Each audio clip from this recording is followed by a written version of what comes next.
Another day, another walking journey. So today, the thing is, I set my alarm to wake up at 5 a.m. And then, you know what? I slept right through the alarm. I just hit the button and was like, I'm going back to bed. And then woke up at like 10 a.m.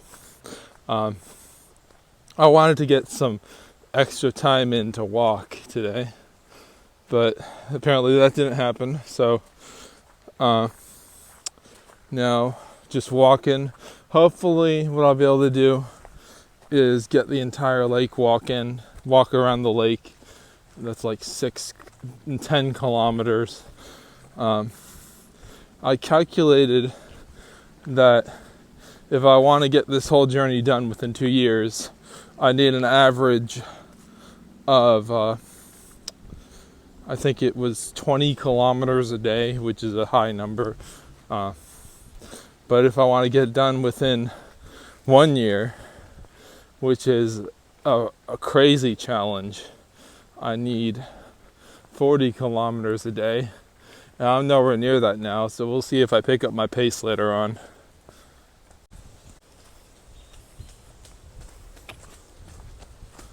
There are so many dogs around here, people with dogs on leashes, just dogs roaming free, probably because it's close to someone's backyard, but it's very interesting. And now we're about to come up on the lake, and as I continue walking, I'll get progressively more tired as the 10-kilometer journey goes on. So yeah, you'll see that in my face and stuff, the tiredness coming on. But yeah, I can almost see the lake now.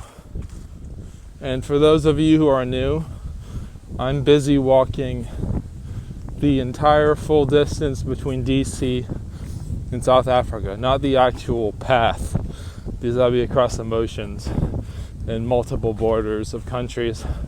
But just the distance. I'm logging how much I walk each day until I get to like 14,000 kilometers.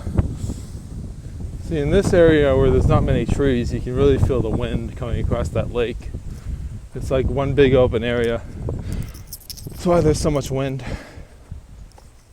As many of you probably already know from looking at my channel, I am a poet, and I'm working on several books, but actually one book in particular now called There's a Serenity in the Dark. I published it before on Lulu, but I really wasn't happy with it, so I took it down and now I'm re-editing it. Also have someone working on the book cover, so I don't know when that'll be out, but aiming for at least before January. So before 2021. So yeah, still walking across this path here. Yeah, eventually I'm going to do different paths, but this path is the one I keep doing. It's pretty much the classic path, just walking all the way around the lake. Used to do that all the time, ever since I moved here. And the other thing I like about this path here is that there's so much like nature to see, like all these trees. Occasionally you get to see scenic views of this lake, which is a huge lake. Yeah,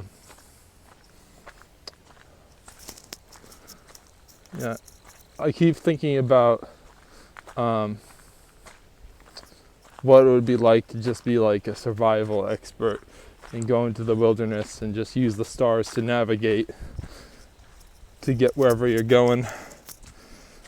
Because like it seems that without man-made intervention, people living in the wilderness wouldn't be able to survive, because you need all these tools to keep yourself alive and hunt animals and to eat and get sufficient shelter. So it's amazing how humanity just came from nothing and just evolved their technology so much that we're able to have all these cities, and then at the same time there's a lot of people living in extreme poverty in the world, and it's actually a bigger problem than many people realize. Here in the West we don't think about it much, but some people have horrible lives considering, and even though it's so bad and they're in such poverty, they're still able to find happiness in some ways, in some sense. And you'll really understand this if you travel to a lot of countries that are outside of first world countries, for example. Most countries in Africa, I guess. And my phone actually stopped taking videos. It was like having a glitch where I pressed the record button and it wasn't recording. So I had to restart my phone and get it to record again. Just took a second to reboot it, but okay. Guess rebooting solves a lot of problems. So I'm not even halfway around the lake now, but I'm still feeling pretty good. It's kind of windy, feels kind of nice. Just continuing down this path till we get back home.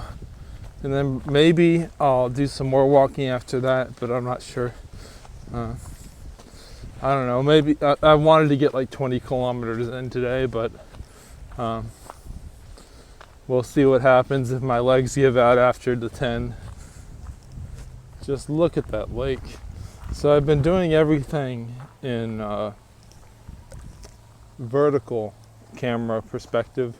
Let me know if that bothers anyone. I'll switch to horizontal, to landscape. Fall is probably the best season for walking because it's not too hot. It's not going to be hot at all, actually, and you're not going to be freezing to death. So just put on a light jacket, go walking, and then you won't get too sweaty, I guess, and then you don't have to drink an excessive amount of water. Because if you're doing this in the summer, this water bottle that I have right here would be empty pretty soon. I always bring it, but only when I'm like going a significant distance from my house, like when I do the walk around the lake, because otherwise I can just go back home and get water. Okay, let's take some time to talk about the books I've written. So the first one, it's Baptism of Apathy, came out in 2015. It's pretty much like a practice book. I came up with multiple editions of it, like 3 editions so far. Third one is actually like edition 2.5 because I didn't want to take the step of going to the 3rd edition. And that book has a lot of religious themes. It's like kind of like a veiled treatise against religious extremism with a lot of kind of personal experiences mixed in, or at least the character that is similar to me, kind of, but it's a lot different in a lot of ways. Then I've got this book called Unity, which the gimmick with that book is it takes a lot of characters' voices, puts them together as one voice, and without any transition between the voices, to show how people are united based on their parallel experiences. One thing I've been doing with both Baptism of Apathy, Unity, and the next one, Love Poems at the End of Our Lives, I've been doing erasure poems, which is something I learned in undergrad, one of my last years of undergrad. And they taught us how you take like something someone else wrote, you erase a lot of words and you just keep the words in the same order, but only keep the ones you want to show some kind of message. And I think in a lot of ways that kind of writing devolves into like nonsense writing, but I can still see how people can take messages from it. There's some kind of value in taking someone else's words and sometimes like using it against them or giving them a new meaning that they never had. Erasure that does have potential there. I'm not sure if I used it correctly though. Then we got the next book, Love Poems at the End of Our Lives, which is the start of a series. Follows this character named Serenity, how she is losing her life on the last day of high school because she gets murdered. And then it talks about the other characters' feelings about that, especially this character named Pain, who is pretty much her boyfriend. It's like, if life is so short, you got to make the most of it, kind of. And it has all these different kind of short poems. So short that people would say they're not poetry, but I think they are. I have a wider definition of poetry than most people have. But yeah, a lot of the poems are longer, but some of them are. There's this one poem, it's 20 minutes long. It's called The Longest Poem in the Book. It's from Serenity's perspective. It talks about like the feelings she's feeling right before she gets killed. And I read it to my fiance one time, that poem, and she was like, that poem makes me so sad. I don't know if that's a good thing, but I think, yeah, there's a lot of value when poetry can make you feel something, even if it's just a negative emotion like sadness. It's better to feel something than to feel nothing at all.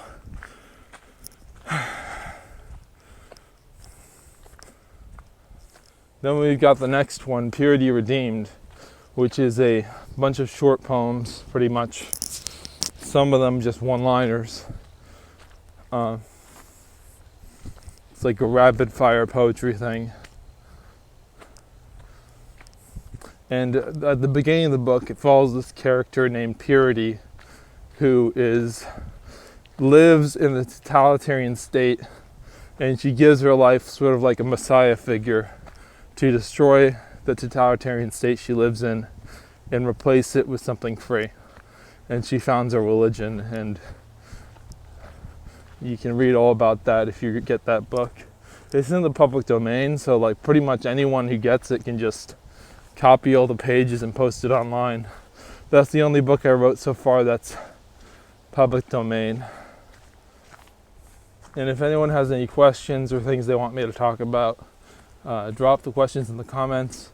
I'll probably talk about more of my books later in more episodes. That's just a rundown of the first 4. Got like 12. I always get nervous about showing my writing to other people, but I think that's something I have to get over, and just been pushing it out into the world everywhere. You can listen to some of the books on my YouTube channel for free, I think. Not sure if that's hurt me monetarily, but I just want to get the message out there pretty much. And there's always the pleasure of holding a book in your hand that you can't get from reading an audiobook. Or rather, listening to an audiobook, I should say.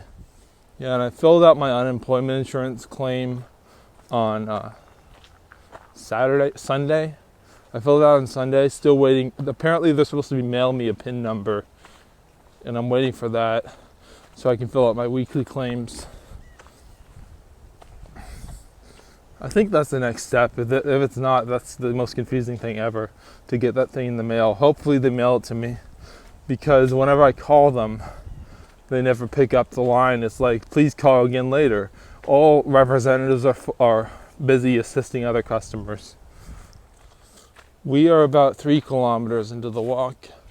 Got 7 more to go. So we're about 4.2 kilometers in, and I'm listening to Kendrick Lamar. Yeah, as I'm walking. Pretty good music.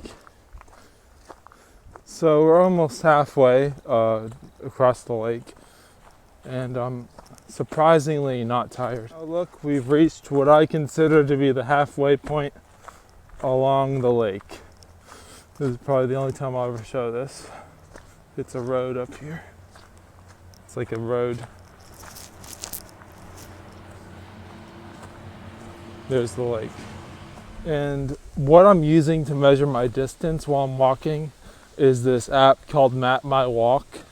So what happens is I only measure it while I'm out walking, specifically to get steps in for this goal.